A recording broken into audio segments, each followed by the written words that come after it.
சமாதானம் நீங்கள் கண்களால் காண்கிற உங்கள் சொந்தங்களிடத்தில் இல்லை, உங்களுக்கு மேலே உள்ள அதிகாரிகளிடத்தில் இல்லை, நம்மை ஆளுகிறவரிடத்தில் இல்லை, பதவி படைத்தவர்கள் அல்லது பணம் படைத்தவரிடத்தில் இல்லை. அது தேவனிடத்திலிருந்து பெறுகிற சமாதானம் மட்டுமே உங்கள் வாழ்க்கையிலே ஒரு நிலையான சமாதானத்தை கொண்டு வர முடியும். ஆகவே அதை முதலாவது நீங்கள் பெற்றுக்கொள்ள வேண்டும். ஒரு நிம்மதி, ஒரு சந்தோஷம் நீங்க பெற்றுக்கொள்ள வேண்டுமானால் தேவனிடத்திலிருந்து ஏதாவது பெற்றுக்கொள்ள முடியும். வேற எந்த ஒரு காரியத்தினால் பெற்றுக்கொள்ள முடியாது.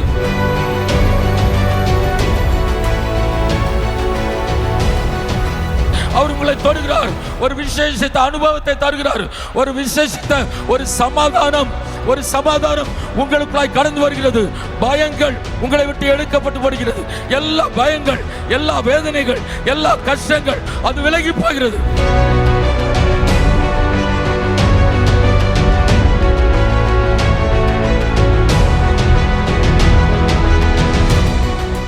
எல்லாரும் மேலே கோபம், எரிச்சல், வெறுப்பு அதெல்லாம் இருக்கும். எனக்கு மன்னிக்க முடியாத நிலையெல்லாம் கூட இருக்கும்.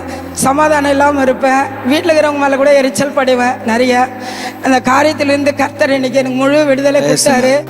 ஜெபம் பண்ணும்போதெல்லாம் ரொம்ப போராட்டம், பைபிளெல்லாம் தூக்கி எரிஞ்சிட்டு போயிருக்கேன். என் மனைவி பிள்ளைகளெல்லாம் வச்சிருக்கேன். ஆண்டவர் இப்போ ஒரு ஜெபம் பண்ணும்போது எனக்கு ஒரு பாரம் புரிஞ்ச மாதிரி ஒரு சமாதானம் கிடைச்சதுங்க.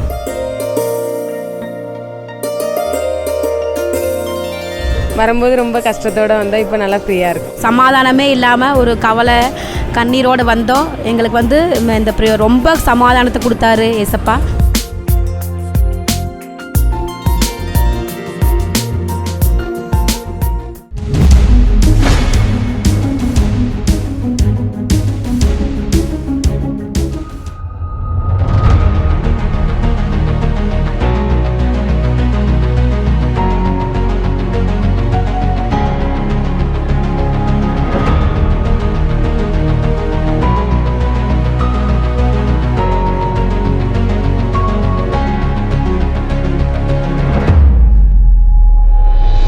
நீங்கள் இருக்கிற அட்மாஸ்பியர் ஆண்டவர் பிரசன்னத்தினால மூடின அட்மாஸ்பியர். உங்களுக்கு நீங்கள் நினைக்கிறீங்களோ ஆசைப்படுறீங்களோ இல்லையோ, நீங்கள் அந்த கிளவுடில் உள்ள இருக்கீங்க.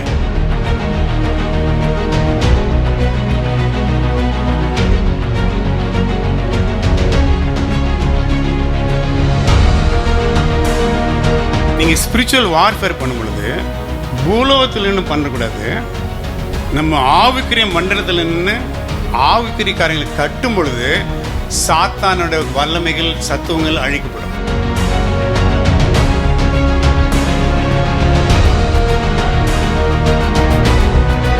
பரலோகத்திலேருந்து தேவன் என் கரத்தை தொட்டோன்னே நான் கீழே அப்படியே விழுந்துட்டேன் அறியாமல்.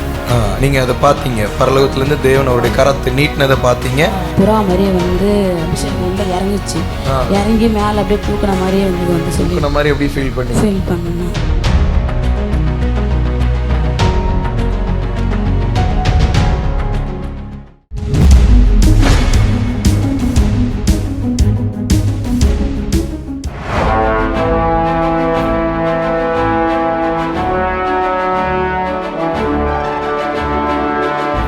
என்ன ஊழியம் செய்தாலும் உங்க மூலமா ஆண்டவருடைய வல்லமை வெளிப்பட்டே ஆக வேண்டும். உங்க மூலமா வியாதியஸ்தர்கள் சுகமாகணும், உங்க மூலமா பிசாசுகள் அலறி ஓடணும், உங்க மூலமா கட்டுக்குள் இருக்கிற மக்கள் விடுதலை ஆகணும். உங்களை அப்படித்தான் ஆண்டவர் பயன்படுத்த விரும்புகிறார். இங்க இருக்கிற எல்லாரும் மூலமாக தேவன் தன் வரங்கள் மூலமாய் செயல்பட விரும்புகிறார். நீங்க எழும்பணும், வாலிபர்கள் எழும்பணும், வாலிப பிள்ளைகள் எழும்பணும், எல்லா ஊழியர்களும் எழும்பணும், வரம் பெற்றவர்களா எழும்பணும். ஆண்டவரே, வல்லம் இல்லாத ஊழியம் எனக்கு வேண்டாம். ஏதோ ஆராதனை எடுத்து பாட்டு பாடிட்டு பிரசங்கம் பண்ணிட்டு போற ஊழியெல்லாம் வேண்டாம். அற்புதங்கள் நடக்கணும். ஆண்டவரே, நான் போகிற இடமெல்லாம் அதிசயங்கள் நடக்கணும். ஏன்னா நீங்க ஏன் கூட வர்றீங்கல்ல, அப்ப அற்புதம் செய்யணும். ஆண்டவரே, இந்த வரங்கள் வெளிப்படணும், வல்லமை வெளிப்படணும்.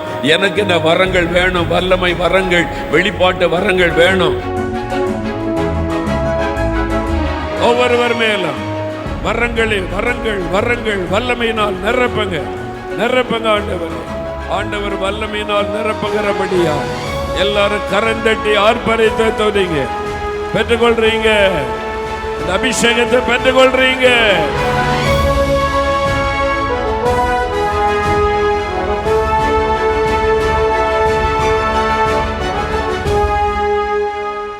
ஊழியம் செஞ்சுன்னு இருந்தோம். நிறைய பேரை ஏமாற்றிட்டாங்க. ரொம்ப பாதிக்கப்பட்டிருந்தேன். ரொம்ப கஷ்டத்தில் இருந்தேன். அவங்களுக்கு மேலே ஒரு கோவம் இருந்தது, ஊழியம் விழுந்து போச்சுன்னு சொல்லி. இங்கே வந்தாலும் அபிஷேக் பெற்று ஒரு தைரியம், ஊழியத்தை நடத்துவோம். ஒரு இது சொல்ல முடியல. வேலூர்லேருந்து வரோம். நாங்கள் 35 பேர் வந்திருக்கிறோம் வேலூர்லேருந்து. இந்த பெருவிழா ரொம்ப மகிமையாக இருந்துச்சு. எங்களுக்கு ரொம்ப ஆசீர்வாதமாக இருந்துச்சு. இது போல் ஆசீர்வாதங்களே நம்ம எங்கே தேடினாலும் கிடைக்காது. ஆனால் இந்த நம்ம மோகன் அண்ணா நடத்துகிற இந்த ப்ரேயர் ரொம்ப மகிமையான ஒரு ஊழியமாக இருக்குது.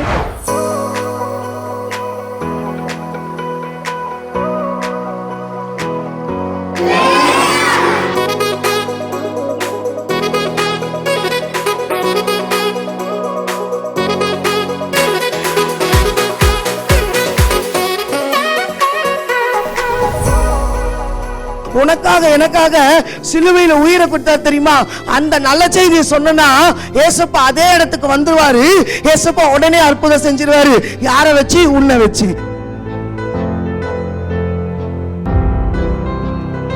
இனி நான் இயேசுவுக்கே, நம்ம ஏசப்பாக்கு தேவை.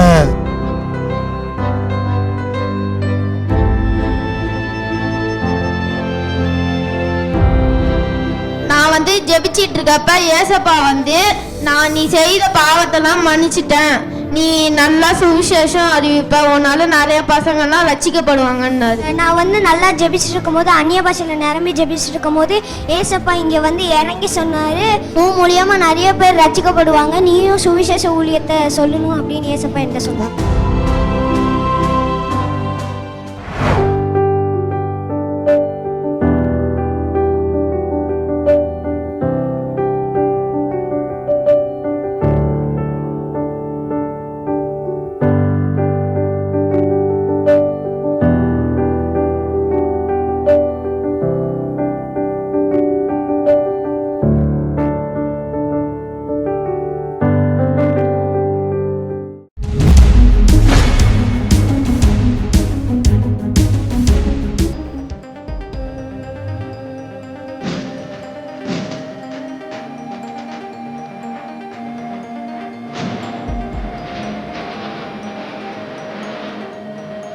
உங்களை குறித்த தேவ சித்தம் என்ன தெரியுமா?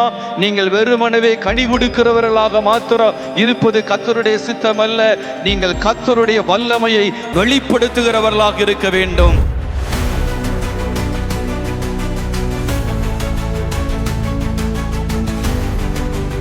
உங்கள் கிராமத்தில் இருக்கிற அத்தனை பேரும் கர்த்தரே தெய்வம்னு அறிக்கை பண்ணணும்னா உங்களுக்கு தேவை எலியாவின் ஆவி அபிஷேகம். தேவனுடைய வல்லமை, அளவிட முடியாத வல்லமை, அக்கினி வல்லமை ஒவ்வொருவர் மேலையும் வல்லமாய் இறங்குகிறது.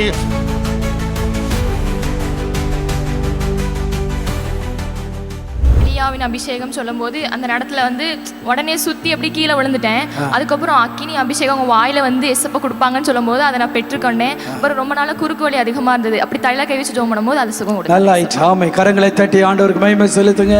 நாவல அபிஷேகம் வரணும்னு சொன்னப்போ என்னால் தாங்க முடியாத ஒரு அபிஷேகம் நான் நிரப்பிச்சு சுகமளிக்கிற வல்லமே இறங்குன்னு சொன்னப்போ என்னோட கையில இருந்து என்னுடைய காலில் வரைக்கும் ஒரு மின்சாரம் போன ஒரு வல்லமே நல்லா இறங்குச்சு. தீர்க்க தரிசன வல்லமைக்காக ஜெபிக்கும் போது ஆண்டவர் ஒரு பெரிய அபிஷேகத்தினால என்னை நிரப்புனாங்க. ஜெர்மனி இருக்கும்போது எலியாவை அக்னி ஊற்றப்படும் சொன்னீங்க. அந்த எலிசாவோட அக்னி என் மேல ஊற்றப்பட்டது. நாவெல்லாம் தீய அக்னி எரிஞ்சது, கையெல்லாம் தீய அக்னி எரிஞ்சது. என்ன செய்ய போறீங்க? ஆண்டவருக்காக நான் எழும்பி பிரகாசிக்கணும். ஆமென், ஹல்லேலூயா. நல்ல வல்லமையாக எலியாவின் வல்லமை அபிஷேகம் இறங்கிச்சு. ரொம்ப யூஸ்ஃபுல்லாக இருந்துச்சு. வல்லமை அளவுக்கு அதிகமாக பெற்றுக்கொண்டேன். வல்லமையை நாங்கள் பெற்றுக்கொண்டோம். இதை காட்டிக்கு மேலான காரியத்தை இன்னும் செய்வாங்க. ஆண்டோடைய சித்தத்தை செய்கிறதுக்கு நாங்கள் வந்திருக்கோம். ஆனால் இங்கே இரவும் பகலும் ப்ரேயரில் இருக்க வாசி ப்ரேயர் நல்லா இருக்குது, நல்லா ஆசீர்வாதமாக இருக்குது.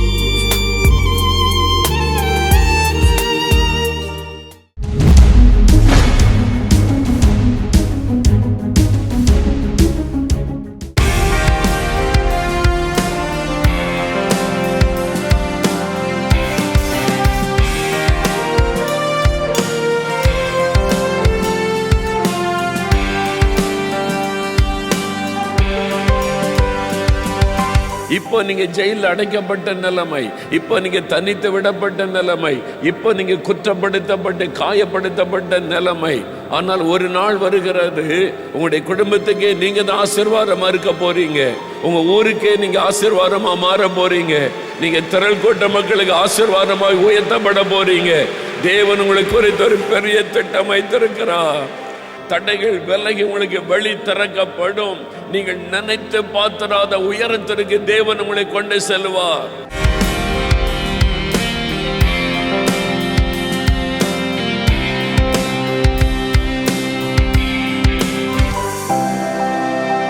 குடும்பமே உன்னை குற்றம் சொல்லிக் கொண்டு ஏளனமாய் பேசினாலும் பரலோகத்தின் தேவன் உன்மேல நினைவாயிருக்கிறார். கர்த்தர் யோசேப்போடு கூட இருந்தார். தாயாக தகப்பனாக உங்களுக்கு இருப்பார், உங்களுக்கு இருப்பார், உனக்கு இருப்பார், கடைசி வரை இருப்பார். எழுதுகிற எக்ஸாம்ஸ் எல்லாமே தோத்துக்கிட்டே இருந்ததுனால, ஆண்டவரே இன்னும் நான் எவ்வளோ நாள் தோத்துக்கிட்டே இருப்பேன், இந்த உலகத்தையும் ஜெயிக்க முடியல, பாவத்தையும் ஜெயிக்க முடியல, எவ்வளோ நாள் தான் தோத்துக்கிட்டே இருப்பேன்னு ப்ரேயர் பண்ணும்போது என்னை கட்டி அணைச்சி, இனிமேல் உனக்கு நான் ஜெயம் கொடுப்பேன், நான் உன் கூட இருக்கேன் அப்படின்னு சொன்னதை நான் உணர்ந்தேன். ஆமென், ஆமென், ஆமென். நான் என் வாழ்க்கையில் எனக்கு விவரம் தெரிஞ்சதுலேருந்து நான் திக்கற்றவர்களாக இருக்கேன் அப்படின்ற ஒரு மனப்பான்மை தான் எனக்குள்ளே இருக்குது.